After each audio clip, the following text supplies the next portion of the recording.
Hey everybody, how's it going? This is going to be something completely different than what I usually post on this channel. I don't consider this political. It's just very, very personal. In 1995, my cousin Jason Corbin, who was 17, was tortured and murdered by an acquaintance. And that guy was approved by the California Parole Board for release a couple of weeks ago. It doesn't become official until the governor signs off on it, and that won't be for 3 or 4 months. So if you would like to voice your objection to someone like this who committed such a heinous crime being released, I've put the information in the description below. And if you want to watch this whole video, it's up to you. It's about 7 minutes long, and it gets into the details, more of the details of what happened and how I feel about criminals being released into the general population. As I said, it's very personal, and if you want to help, we hope you will. If you don't want to get involved, I understand, but always remember, evil will always prevail when people of good conscience do nothing. I would appreciate it if you would help. Thanks for tolerating me. Hey everybody, Motorpoet 59 here. We'll talk a little bit about the lunacy and idiocy that a lot of states are involved in, but particularly California, because this is where I live and this is where this particular issue is affecting my family. Talking about these early release programs for nonviolent offenders, it's ridiculous. Are there nonviolent offenders? Sure they are. But what I've said in the past, I don't know if I've ever talked about it on this channel, but I know I've written about it before, is that just because one person is a nonviolent offender, the crime that that person engages in generally involves violent offenders at another level. And say you're a drug addict, say you're a junkie or whatever. The people who surround that lifestyle, who make that lifestyle available to people, are violent offenders. These are people who, and not all of them. I mean, I used to, hey, back in the 80s, I dealt crank, but I just did it to support my own little habit. And after about 6 or 7 years, I got tired of doing that and stopped doing it. And I wasn't violent. The people who didn't pay me, I didn't go break their kneecaps or anything. I just didn't do business with them anymore. But the people who I dealt with definitely were the people who were the violent offenders. I knew people who their job was to go get money from people at any cost. But the simple fact is, all crime has a violent edge to it, even white-collar crime. You think that there are no violent people in white-collar crime that would maim or kill to protect their criminal investment? Sure there are. It really doesn't matter what the crime is, especially where killing is concerned. And there are accidental deaths. That's not what I'm talking about. I'm talking about everything from a drunk driver who kills somebody, or somebody who's high on coke that kills somebody in a car wreck, or however it happens, all the way up to premeditated murder. And what has really brought this into focus for me is I have a cousin, and her son was murdered in 1995.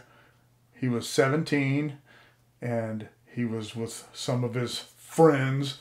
This is what I always tell people. There are friends and there are acquaintances. You should never really hang out with acquaintances until they become your friends. He wasn't involved in anything at all. These kids were talking about robbing a place and taking the money and going to Seattle.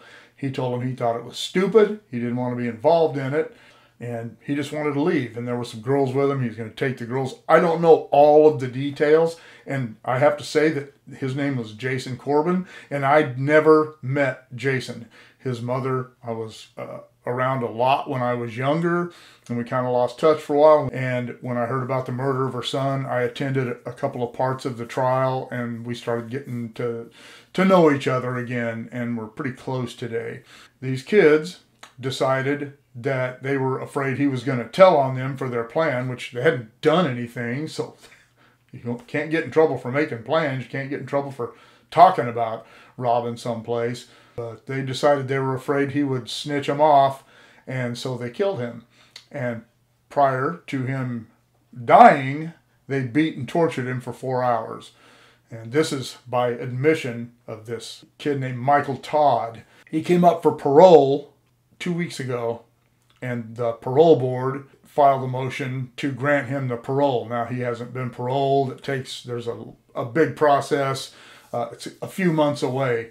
So there is time to write Gavin Newsom about this and all. I'll put the information in the description below, and I'll also leave it in a text up here so you can write it down if you care to help out.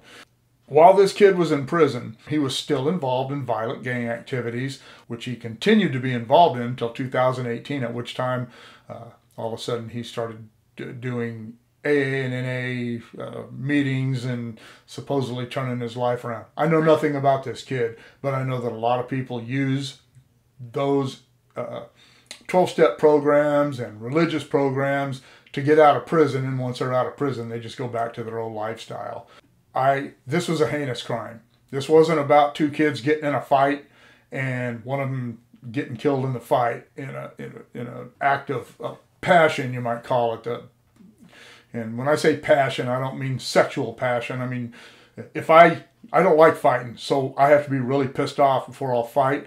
And when I fight, I'm passionate about it. And it's why I don't like doing it, because I don't want anybody to get hurt, especially me. This was a heinous crime. It was a terrible, terrible crime. And I don't care if someone becomes born again, preaches it to the world, and really, really means it. They still have to pay for that crime. And he should never be let out of prison. He took the life of another person in a premeditated fashion. And it's like I said, it's not like they started beating on this kid. They made the decision to do this, and they tortured him. It wasn't like they just took a gun out and shot him and went, oh my God, what did I do? They tortured this boy for 4 hours before he finally died. And this guy's name is Michael Todd, and he should never, ever be let out of prison. And I don't want to hear any whining about his family and how his mom or his family miss him, whatever. I know nothing about this kid's family. I don't care. All I know is about my family. That's the only ones I care about. I care about my cousin, and I do not like seeing her suffer like this. This whole procedure has really gutted her. I don't think criminals should be released early at all. I don't care. I don't care. I don't care. I don't care if prisons are overcrowded. If you don't want to go spend time in a prison and be shoved in a cell with 10 other guys, then don't do criminal acts. You know, don't drink and drive, even if it's something that simple. Don't drink and drive. Don't sell dope. Don't burglarize homes. Don't commit the crimes, like the old show Beretta. Don't do the crime if you can't do the time.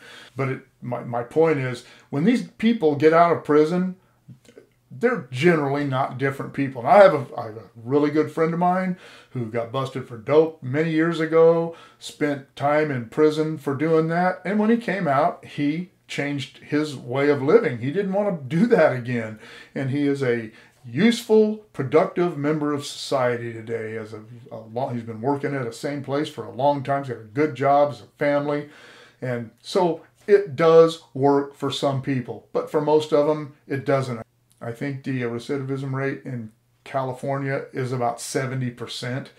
So it's obviously not working.